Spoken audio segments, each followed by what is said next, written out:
जैसे हम भारतीयों को आप दूर से पहचान जाते हैं, बिल्कुल। भारतीयता होती है। तो ये जो बल्गारियन जो निवासी हैं, हाँ। इनमें एक सादगी है, एक अपनापन है और एक शांति है। तो उसके कारण ये हमसे मिलते जुलते जरूर लगते हैं। नमस्ते। बहुत सारी ख्वाहिशें, बहुत सारी ऐसी चीज़ें जो हमने कई दिनों से रोक के रखी हुई थी, अब शायद उन सब को पूरा होने के चांसेस मिल रहे हैं, है ना। अगर मैं गलत हूँ तो आप मुझे बता सकते हैं, और इसके साथ साथ ये भी बता सकते हैं कि क्या है जो हमें बहुत दिनों से रोके हुए था। ऑब्वियसली कोविड का नाम हम सब ले सकते हैं, चीज़ें जो हम करते करते वो भी चुके थे। और आज मेरे साथ होंगी मोना कौशिक, सीधे बहुत दूर बुल्गारिया से। Good morning. नमस्ते, गुड मॉर्निंग इंदु जी। कैसी हैं आप? ठीक हूँ मैं, बढ़िया। और आज 6 तारीख है, बल्गारिया का एक राष्ट्रीय दिवस है। अच्छा। और ये है यहाँ पर थोड़ा भारत जो सोफिया कि बल्गारिया की जो राजधानी है सोफिया, उससे हाँ थोड़ा दूर है हम। जी। और बड़ा अच्छा लग रहा है आपको देखकर। तो मैं ये कह रही थी कि मन बीच में रह रह के मचल जाता है और कहता है कि लेट्स गो समवेयर, कहीं चलते हैं। और जो लोग जा सकते हैं वो चले गए, लेकिन हम सब कुछ ऐसे लोग हैं जो ऑनलाइन ये सारी चीजें देखने में भी हमें मजा आता है। तो आज हम बात करेंगे मोना जी की बुल्गारिया के बारे में, बिकॉज ये एक ऐसा डेस्टिनेशन है जो शायद भारतीयों के बीच में मैंने नहीं सुना इतना लोकप्रिय है, क्योंकि लोग पेरिस, लंदन और दूसरे देशों की बातें, जैसे कि इटली की बात बहुत ज्यादा करते हैं। तो उसके ऊपर चूंकि आपका इतना गहरा संबंध है इस देश से, तो मुझे लगता है कि शायद वहां की रग रग से आप वाकिफ होंगी। अ, ये आपने सही कहा इंदु की, बल्गारिया के बारे में भारत में अभी बहुत ज्यादा जानते नहीं है। लेकिन यहाँ पर खतरों के खिलाड़ी की शूटिंग हुई, और उससे पहले क्योंकि एक और फिल्म दिल वाले, उसका भी यहाँ पर शूटिंग हुई। तो आ, अब लोग जानने लगे हैं। और ये जो कोविड से पहले, इस महामारी से पहले, बहुत सारे भारतीय जो टूरिस्ट थे, पर्यटक थे, वो आने लगे थे बल्गारिया। उनका जो प्रोग्राम बनता था यूरोप हाँ। के लिए, उसमें डेस्टिनेशन बल्गारिया भी होने लगा था। और मुझे आशा है कि ये कुछ दिनों बाद जब ये सब खुल जाएगा तो आप अवश्य इधर आएंगी। तो ये जब हम एशिया से जाते हैं तो पहला देश है बुल्गारिया यूरोप का, तो वो कितना ज्यादा एशियन लगता है या बिल्कुल यूरोपियन लगता है? आ, ये बड़ा एक प्यारा सा सवाल है। यूरोप है और यूरोप नहीं भी है, क्योंकि हम्म। जब हम यूरोप बोलते हैं तो हमारे दिमाग में आता है फ्रांस, जर्मनी, इटली, जैसे आपने कहा। देखने में जो लोग हैं वो भी उसी तरह के लगते हैं। हम्म। लेकिन यहाँ पर एक हम जैसे हम भारतीयों को आप दूर से पहचान जाते हैं, बिल्कुल। एक भारतीयता होती है। तो ये जो बल्गारियन जो निवासी हैं, हाँ। इनमें एक सादगी है, एक अपनापन है और एक शांति है। तो उसके कारण ये हमसे मिलते जुलते जरूर लगते हैं। देश से दूर होने के बाद भी इस तरह के लोगों से मैं मिली हूँ कि मुझे लगता नहीं है कि भाई मैं देश से बहुत ज्यादा दूर हूँ।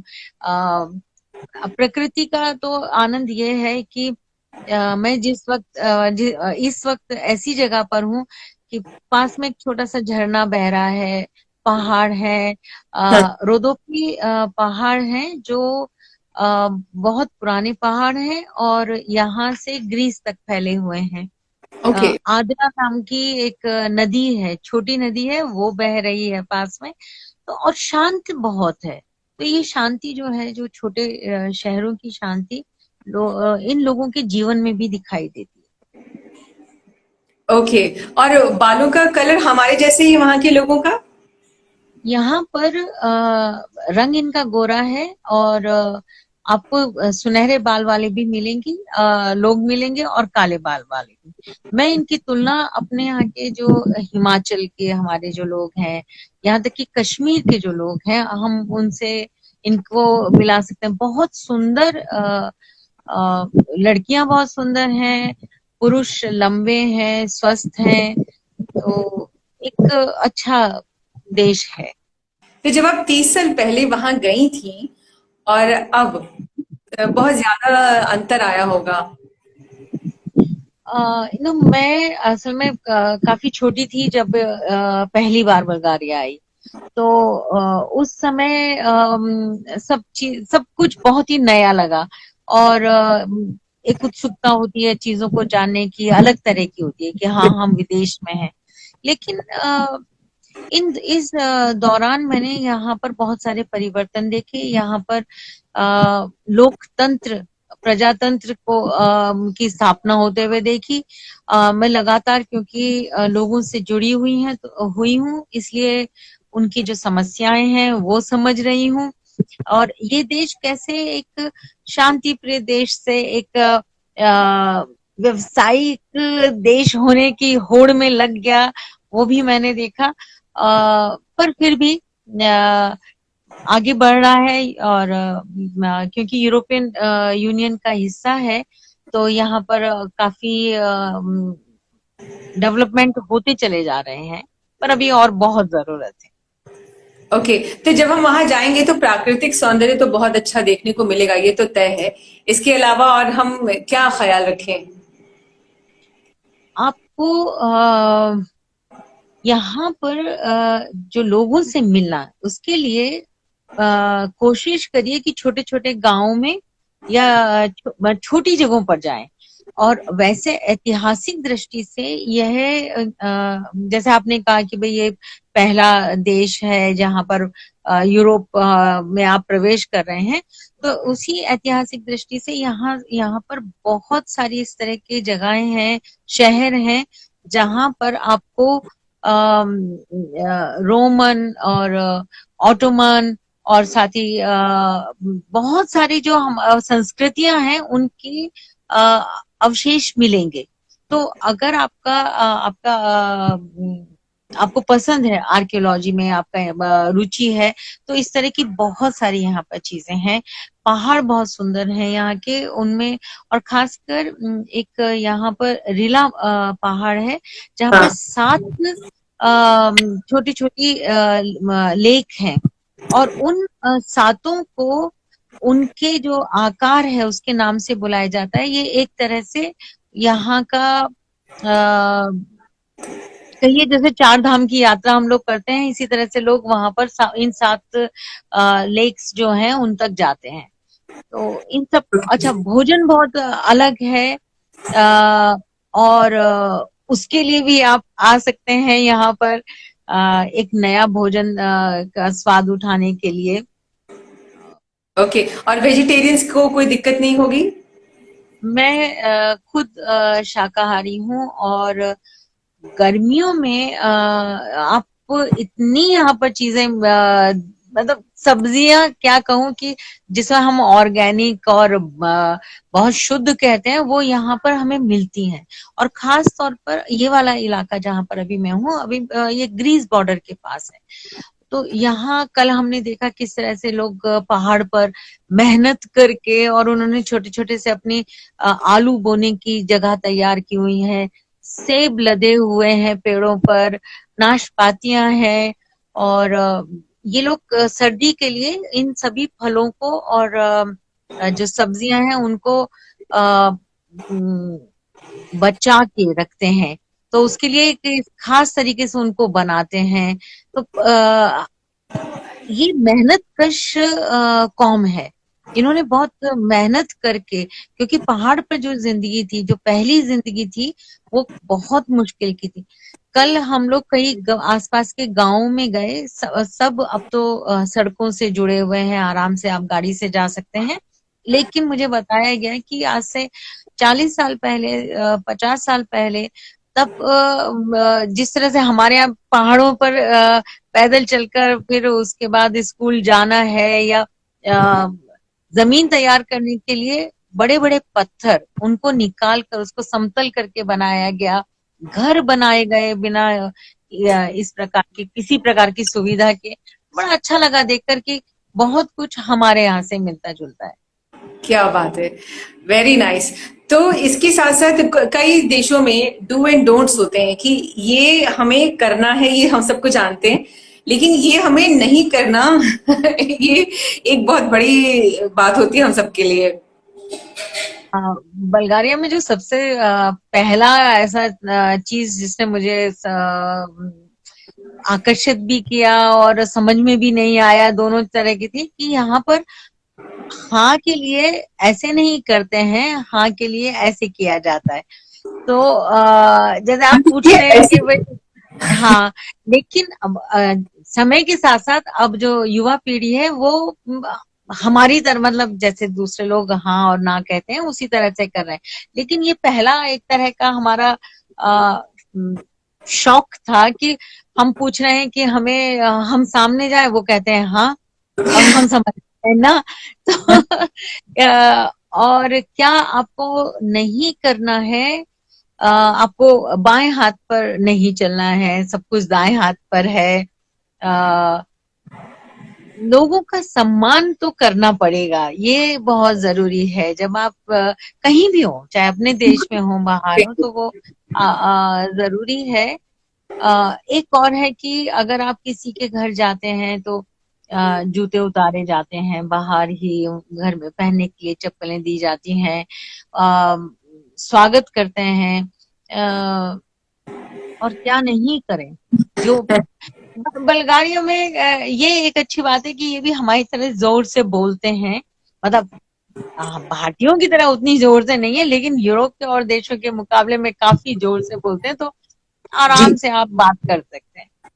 क्या बात है। और एक चीज और जाननी थी मोना जी, आप बहुत दिनों से हिंदी और बल्गारिया, हिंदी से और बल्गारिया सब ये दोनों एक दूसरे से जुड़े हुए हैं और इसकी आप एक बहुत बड़ी कड़ी हैं, तो उसके बारे में थोड़ा बताइए। 25 साल हो गए हैं। जो एक विभाग है, डिपार्टमेंट है, इंडोलॉजी डिपार्टमेंट की स्थापना हुए, और सोफिया यूनिवर्सिटी, सोफिया विश्वविद्यालय में विभाग है, उसका हिस्सा है। और हमारे यहाँ से निकले हुए विद्यार्थी ब्रिटिश काउंसिल की जो ये कहिए कि बल्कान रीजन की जो डायरेक्टर है वो इंडोलॉजिस्ट हैं, और यूएन तक हमारे विद्यार्थी पहुंचे हुए हैं। भारत में दूतावास में काउंसलर के पद पर ये इंडोलॉजिस्ट हैं, और सिर्फ बल्गारियन पढ़ते हैं हमारे यहाँ।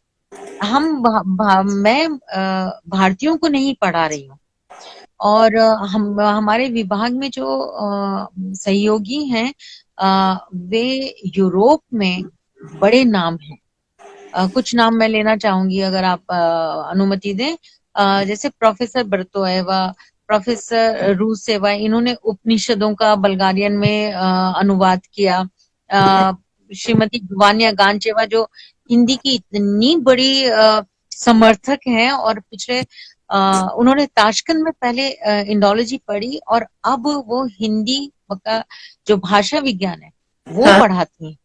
तो ओके। बहुत, और डॉक्टर मरीनोवा, डॉक्टर कामोवा जो इतिहास पढ़ाती हैं उसकी विशेषज्ञ हैं, डॉक्टर सुकोलोवा जो ब्रिज भाषा बहुत अच्छी तरह से जानती हैं, पढ़ाती हैं।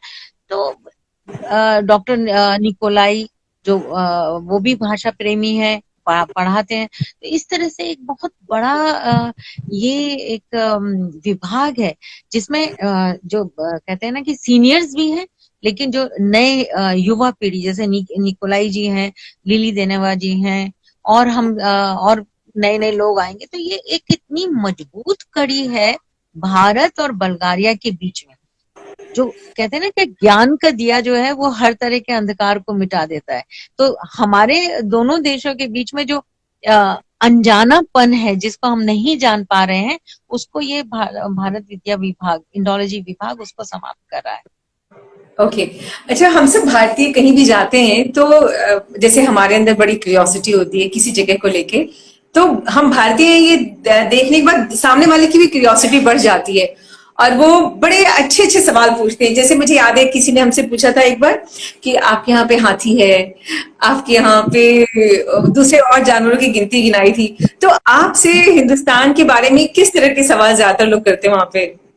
इंदु जी अब तो मैं भूल चुकी हूँ, मैं सही बताऊं। आप कोई भी किसी भी प्रकार का विषय सवाल मुझे पूछे, अब मुझ पर असर नहीं होता। लेकिन हमसे सब शुरू में बिल्कुल ये पूछा जाता था और बड़ा हमें अजीब लगता था कि अच्छा आपके यहाँ कारें हैं और अगर हैं तो कैसे चलती होंगी, इतने सारे लोग हैं। अच्छा देखिए, एक जमाने में सूचनाएं भी नहीं थी, हाँ।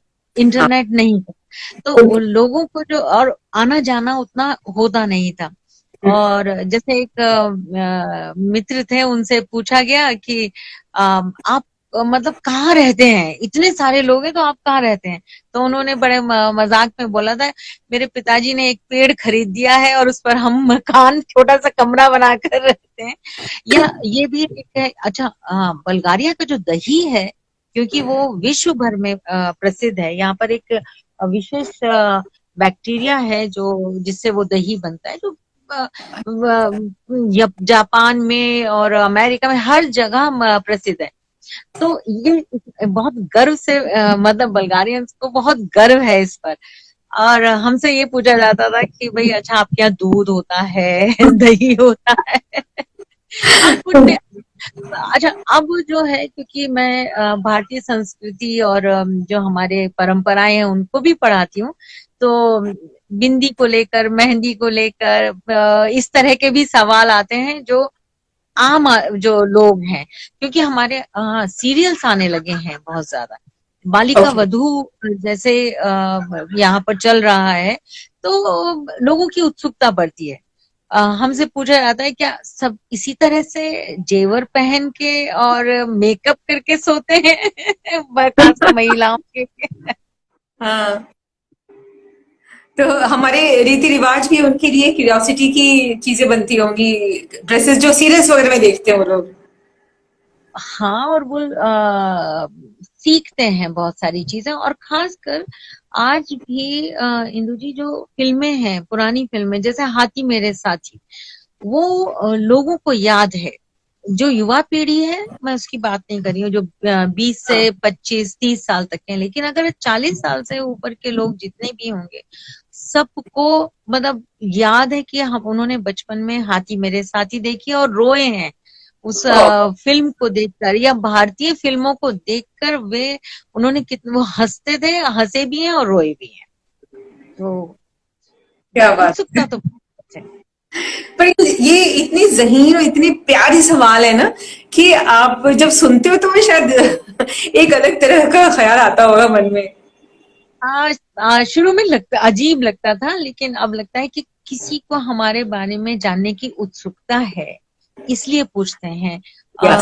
हम बहुत छोटे छोटे गांवों में जाती हूँ, और वहां पर जो बुजुर्ग हैं, वो मेरी बिंदी को देखकर पहचान जाते हैं कि भाई आप अच्छा भारत से हैं, वो मन से खुश होते हैं। तो ये जो जब उनकी वो मुस्कुराहट है, वो जो खुशी है, जब वो हमारे देश के लोगों के नाम लेते हैं, क्योंकि 80 में इंदिरा गांधी आ चुकी थी यहाँ पर, और उनका उनके बारे में याद है लोगों को, तो अच्छा लगता है कि आपका देश अनजाना नहीं रह गया इन लोगों के लिए। या फिर योग, ओम, शांति, ये सब अब तो यहाँ पर बहुत ही प्रचलित है। अच्छा, क्या बात है। और थोड़ा सा मुझे बताइए देव फाउंडेशन के बारे में। देवम फाउंडेशन एक हमारा प्रयास था कि हम एक जमाने में कि जो भारत तक नहीं आ सकते, हम भारत को उन तक ले आए। और अच्छा। इंदु जी हमने स्कूलों में, किंडर गार्डन्स में छोटे छोटे बच्चों के को हम भारतीय लहंगा चोली या पगड़ी बांध बनाकर, बिंदियां लगाकर, उनसे बातचीत करके हमने उनको उन तक भारत पहुंचाया था।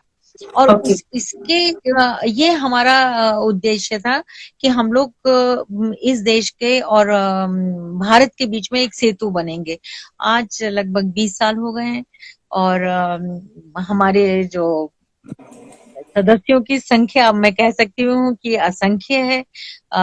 लोग इस फाउंडेशन का नाम बहुत अच्छी तरह से जानते हैं और आयुर्वेद पर हम लोग क्योंकि बहुत काम कर रहे हैं, तो आपको जानकर ये खुशी होगी कि आयुष विभाग के साथ हम लोग ग्लोबल पार्टनर हैं। आयुर्वेदा दिवस जब मनाया जाता है अरे तो वाह। ये या अंतर्राष्ट्रीय योग दिवस जब मनाया जाता है तब भी दूतावास के साथ हम लोग सहयोगी रहते हैं और हर साल हम एक हिंदी फिल्म अवश्य दिखाते हैं 26 जनवरी के आसपास, और अच्छा। जिसके लिए किसी तरह का पैसा नहीं लिया जाता है।